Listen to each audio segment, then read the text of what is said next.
Hi friends అందరికీ welcome back to our channel. Etluru friends అందరూ మంచిగా ఉన్నారా? ఈరోజు వీడియో వచ్చేసి తమ్లైన్ అయితే చూసిరు కదా ఫ్రెండ్స్. 10K సబ్స్క్రైబర్స్ అయినందుకు నేను ఏమేం చేసినా ఎక్కడికి వెళ్ళినా అనేది అయితే ప్రతి ఒక్కటి వీడియోలో అయితే ఉంది. స్కిప్ చేయకుండా లాస్ట్ వరకు అయితే చూడుర్రి. మీకైతే నచ్చుతుందనే అనుకుంటున్నా. నచ్చితే చిన్న లైక్ ఇవ్వడం అయితే మర్చిపోకుర్రి. అట్లనే మన ఛానల్ని ఎవరన్నా కొత్తగా చూస్తున్నట్లయితే సబ్స్క్రైబ్ చేసుకొని సపోర్ట్ చేయరు ఫ్రెండ్స్, ఓకేనా? ఇక 10K అయినందుకైతే ఇక ప్రొద్దున్నే ఇక నేనైతే రెడీ అయిన టెంపుల్కి అయితే వెళ్తున్నాము, హనుమాన్ టెంపుల్కి. ఇంకా అక్కడికి వెళ్ళి అయితే దర్శనం అయితే చేసుకొని అయితే రావాలి. Thank you so much friends, నాకు సపోర్ట్ చేసిన వాళ్ళందరికీ. ఎంత కష్టపడ్డాను, ఎంత దీని వెనుక ఎంత స్ట్రగుల్స్ ఫేస్ చేసినా నాకు తెలుసు. అదంతా నాకు గుర్తుకొస్తుంది. మీ అందరికి సపోర్ట్ వల్లనే నేను ఇక్కడ దాకా రాగలిగిన. ఇక ముందు కూడా మీ అందరి సపోర్ట్ ఇట్లనే ఉండాలని అయితే కోరుకుంటున్నా. ఒక చిన్న ఆలోచన అయితే ఉంది ఫ్రెండ్స్, అదైతే చెప్తా వీడియో మిడిల్లోనైతే. మా పెద్దోడైతే మాట్లాడమంటే మాట్లాడుతున్నాడు. ఇక టెంపుల్కి అయితే వెళ్ళినాం. వచ్చేటప్పుడు ఇది అక్కడనైతే నేను వీడియోనైతే ఏం షూట్ చేయలేదు ఫ్రెండ్స్. ఇక పిల్లలతో ఎట్లుంటుందో తెలిసిందే కదా. వచ్చినాక అయితే ఈ ఆఫ్టర్నూను అన్నం తినేసి అటుకులు అయితే పోన్కెత్తున్నా. ఇవి నిన్న పిండి వంటలు చేసినా కదా, సో నిన్నటి బ్లాగ్లో మురుకులు కారపూస ఇవి వేయడానికి అయితే నాకు టైం లేకుండే. ఇక అందుకోసమే టెంపుల్కి వెళ్ళి వచ్చినాకనైతే ఇక అటుకులు అయితే పోన్కెత్తున్నాం. మేమైతే ఆ పోన్కేషన్ అని అంటాము. మంచిగా ఉంటాయి పిల్లలకు స్నాక్స్కి కూడా. నాకు కూడా ఎప్పుడో ఒకసారి ఇంట్లో ఏమన్నా ఉండాలి తినేటానికి పిల్లల కోసం అయితే. ఫస్ట్ అయితే అసలు చేయరాకుండే. ఏ పనైనా సరే మనం చేస్తేనే కదా వచ్చేది. రాదు అంటే మాత్రం అసలు రాదు. ఒక్కసారి ఫ్లాప్ అయినా ఒకసారన్నా హిట్ అవుతుంది కదా. అట్లయితే మంచిగా కుదిరినాయి, చూసిరు కదా. నా ఆలోచన ఏంటంటే, నాకు యూట్యూబ్ నుంచి ఫస్ట్ పేమెంట్ వస్తే ఒకవేళ వచ్చినప్పుడు ఒక 5 మెంబర్స్ కన్నా పూర్ పీపుల్కి అసలు ఏం లేని తినడానికి కూడా లేని వాళ్ళకైతే హెల్ప్ చేయాలి ఆ పేమెంట్తోని అన్న ఒక ఆలోచనతోనైతే ఉన్న ఫ్రెండ్స్. దానికి మీ అందరు సపోర్ట్ కావాలి. అంటే నేను మరీ అంత రిచ్ అని కాదు, నాకు కూడా ఏం లేదు, నాకు ఉన్నదని నేను చెప్పుకుంటలేను. కానీ ఆ పేమెంట్తో మీ అందరు సపోర్ట్తోనే కదా నేను ఇక్కడ దాకా వచ్చింది. మీకు కూడా మీ సపోర్ట్ నేను వృధా చేయొద్దని అయితే అనుకుంటున్నా. పూర్ పీపుల్కి అయితే హెల్ప్ చేద్దాం ఫస్ట్ పేమెంట్ వచ్చినప్పుడైతే అని ఒక ఆలోచనతోనైతే ఉన్నా ఫ్రెండ్స్. మీరైతే కామెంట్ సెక్షన్లో కామెంట్ చేయరు ఫ్రెండ్స్, చేయాలా వద్దా అని. అంటే అంత దాకా అయితే పోలేను నేను. ఓన్లీ 10K సబ్స్క్రైబర్స్ మాత్రమే అయ్యారు. అది కూడా నాకు ఒక పెద్ద విషయమే, చిన్నదైతే కాదు. ఎందుకంటే ఫస్ట్ ఛానల్ స్టార్ట్ చేసినప్పుడు ఒక 100 మంది కూడా అవుతారా అనే ఒక ఆలోచనలు ఉన్నా. అటువంటిది ఇప్పుడు 10,000 సబ్స్క్రైబర్స్ అయ్యారంటే ఇంతమంది నా వీడియోస్ లైక్ చేసిర్రు అని ఒక చిన్న హ్యాపీనెస్ అంతే ఫ్రెండ్స్. నాకైతే అదే పెద్ద విషయము అంతే. దీని వెనుక నేను ఎంత స్ట్రగుల్స్ పడ్డానో నాకు తెలుసు. చాలామంది చాలా రకాలుగా అన్నారు. విలేజ్ కదా, ఎంతమంది నవ్వుకున్నారు నన్ను చూసినప్పుడల్లా. అవన్నీ నాకు గుర్తుకొస్తున్నాయి అన్నీ. ఫస్ట్ ఒక్కొక్కసారి అయితే అసలు ఆపేయాలి, ఎందుకు నాకు ఇంత టెన్షన్ అనిపించింది. కానీ ఆపలేను, ముందుకు వెళ్ళలేను, వెనుకకు రాలేను, అట్లుంది నా సిచ్యువేషను. సో వెనకకైతే పోవద్దు. నేను ఇంత ధైర్యంగా ఒక ఆడపిల్ల డేర్ చేసి ఇట్లా సోషల్ మీడియాలో ఒక వీడియోస్ పెడుతుంది అంటే అది ఎంత కష్టపడితే పెడుతుంది మీకు కూడా తెలుసు కదా. నేనైతే వెనుకకు పోవద్దు అనుకున్నా. ఎన్ని మాటలు అన్నా సరే నేను పట్టించుకోకుండా ఇంత దాకా వచ్చిన కేవలం మీ అందరి సపోర్ట్ వల్లనే నేను ఇంత దూరం వచ్చిన ఫ్రెండ్స్. ఎవరన్నా నన్ను బయట ఒక మాట అంటే నేను కామెంట్స్ చూసుకునేదాన్ని. నాకు ఎంత సపోర్ట్ చేసేవాళ్ళు, ఇంతమంది అన్నయ్యలు ఉన్నారు, చెల్లమ్మ అని ఎంత బాగా పిలుస్తున్నారు, ఇంత మంచి సపోర్ట్ చేస్తున్నారు.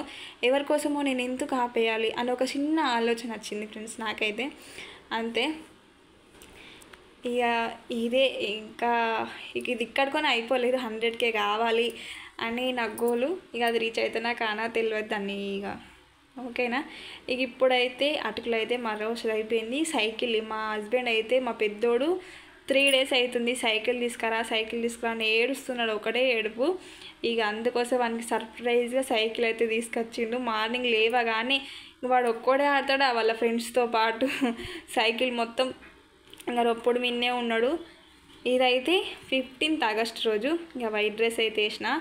ఆ రోజైతే నేను స్కూల్కి పంపించలేదు, ఎందుకంటే వీళ్ళకైతే స్కూల్ లేదంట ఆ రోజు, చిన్నోళ్ళు కదా అని చెప్పేసి. ఇక అందుకోసమే వైట్ డ్రెస్ అయితే వేసిన. ఆ సాంగ్ పాడమంటే జనగణమన సాంగ్ అయితే పాడుతున్నాడు.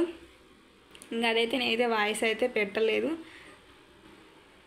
ఇంకో ఇట్లా జరిగింది ఫ్రెండ్స్. ఇంకా విశేష్ అందరికీ ఇది అప్పటిదే వీడియో అని నేనైతే ఇక దీన్ని ఎడిటింగ్ చేసి పెట్టడానికి ఇంత టైం పట్టింది అన్నట్టు. ఈ పొద్దున్న పూట మా విలేజ్లో అయితే ఎంత బాగుంటుందో, అలుకి అల్లుడు అంటాం మేము, అలుకి అల్లి ముగ్గులు వేయడం ఇంత నాకైతే ఇష్టము. ఫస్ట్ అయితే మాకు మొత్తం ఇదంతా ఆకిలే ఉండే, ఇప్పుడు రీసెంట్గా ఇదంతా గచ్చైంది. ఎక్కువ మంచిగా అనిపిస్తుంది విలేజ్లో, ఇలా ముగ్గులు అయితే వేసుకుంటాము.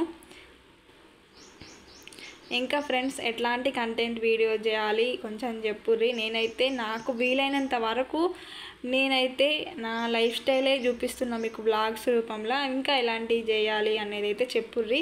ప్రస్తుతానికైతే ఇది కూడా టైం కుదురుతలేదు అసలు పిల్లలతో చెప్పాలంటే. ఇక అప్పుడప్పుడు షూట్ చేసుకుంటున్నా. ఈరోజు అయితే అత్తమ్మ వచ్చింది నిన్న. సో అక్క వాళ్ళ పిల్లలు ఉన్నారు. ఇక నేనైతే మార్నింగ్ ఛాయ్ అయితే తాగుతున్నా. ఛాయ్లకి ఏదో ఒకటి కంపల్సరీ ఉండాలి. ఇక బిస్కెట్లు వేసుకొని అయితే తాగుతున్నాము. ఇంకా సైడ్కి అత్తమ్మ ఇట్లా ఉన్నారు, కానీ వాళ్ళైతే వీడియో తీస్తున్నా అంటే ఒకటి స్టార్ట్ చేస్తారు. ఎందుకంటే ఇక వీడియోస్లో కనిపించడం అంతా ఇష్టం ఉండదు అన్నట్టు ఫ్యామిలీ ఎవ్వరికి. అందుకే నేను ఎవరిని కూడా ఎక్కువ ఫోర్స్ చేయను. అసలు మా పెద్దోడైతే అసలు ఫస్ట్ సైకిలే రొక్కరాకపోవడానికి, రొప్పరాదా అనుకున్నా, కానీ చూసి కదా సైకిల్ వేసుకొని డైరెక్ట్ దుకాలకు కూడా పోతున్నాడు. రోడ్ అంతా రొప్పుతున్నాడు. అస్సలు ఎక్స్పెక్ట్ చేయలేను ఇదైతే. ఈ ఈవినింగ్ టైము మస్తు వర్షం కొట్టింది. మా చిన్నోడు ఉరుకుతున్నాడు. వర్షం అయితే ఫుల్ వర్షం కొట్టింది. ఇక పిల్లలందరూ మా ఇంటికన్నా ఆడుకుంటున్నారు. ఇక అందరూ వాటర్లా మస్తు ఎంజాయ్ చేస్తున్నారు. వాళ్ళని చూస్తేనైతే నాకు చిన్నప్పటి మెమరీస్ గుర్తుకొచ్చినాయి. చిన్నప్పుడు వానలా తడవడానికి ఎంత ఇష్టపడదామో ఇక వాళ్ళకు తెలియదు కదా, ఆగమంటే మాత్రం అస్సలు వానల్నే ఆడుతున్నారు. మొత్తం ఇంకా చెట్లు పెట్టినాం, మిరప చెట్లు, అవన్నీ వాటర్తో నిండిపోయినాయి. ఈ వానకైతే వేడివేడిగా ఏమన్నా చేసుకోవాలి కదా అని చెప్పేసి ఇంట్లోనైతే కొంచెం గోధుమ పిండి అయితే ఉండే. ఇక గోధుమ పిండితో ఏం చేయాలి అని ఆలోచిస్తానైతే ఇక నాకైతే బోండా చేయాలని ఆలోచన గుర్తుకొచ్చింది. ఎందుకంటే పెరుగుండే ఇంట్లో. ఇక మస్తు రోజులు అవుతుంది, ఇక పిల్లలకు స్నాక్స్కి ఏమన్నా చేయాలి, వేడివేడిగా ఏమన్నా తినాలనిపించి ఇక నేనైతే ఈవినింగ్ టైం అయితే చల్లటి వర్షంలో అయితే ఇక వేడివేడిగా బోండా బజ్జీలు అయితే చేస్తున్నా. కొంచెం సోడా, కొంచెం ఉప్పు, పెరుగు, జీలకర్ర మంచిగా టేస్ట్గా ఉంటుంది. ఇలా చట్నీ ఉంటే ఇంకా బాగుంటుంది. చట్నీ వేసాక నాకైతే అసలు టైం లేకుండే ఇక బొండాలు అయితే చేస్తున్నా. మైదాపిండితో కూడా మైదాపిండితో మ్యాక్సిమం, ఎందుకంటే ఈ హెల్త్కు కూడా మంచిది కాదు కదా. ఇంట్లో ఏది ఉంటే దాంతోనే అడ్జస్ట్ అయితే అయిపోయినా. మీరు ఏ విధంగా చేస్తారు ఫ్రెండ్స్ కామెంట్ సెక్షన్లో కామెంట్ చేయరి, ఓకేనా. ఇదైతే మొత్తం నాకు 2-3 డేస్ బ్లాగు. ఇక బోండాలు అయితే చూసారు కదా, వేయంగానే మంచిగా వంగుతున్నాయి హోటల్ లాగా. మీరు కూడా ఎప్పుడైనా ఇట్లా ట్రై చేయరు ఫ్రెండ్స్, గోధుమ పిండి ఉంటే. అంటే నేను చేసే విధంగా చెప్తున్నా. ఇక ఇంతే ఫ్రెండ్స్. ఇక ఈ బ్లాగ్ అయితే ఇట్లా గడిచిపోయింది నాకైతే ఈ 2-3 డేస్. వీడియో అయితే మీకు నచ్చిందని అనుకుంటున్నా. నచ్చితే మాత్రం సబ్స్క్రైబ్ చేసుకోరు. వీడియో ఎట్లుందో కామెంట్ సెక్షన్లో కామెంట్ చేసి అయితే మర్చిపోకూరి ప్లీజ్ ఫ్రెండ్స్. కొంచెం సపోర్ట్ చేయరి, ఓకేనా. Thank you for watching. Bye.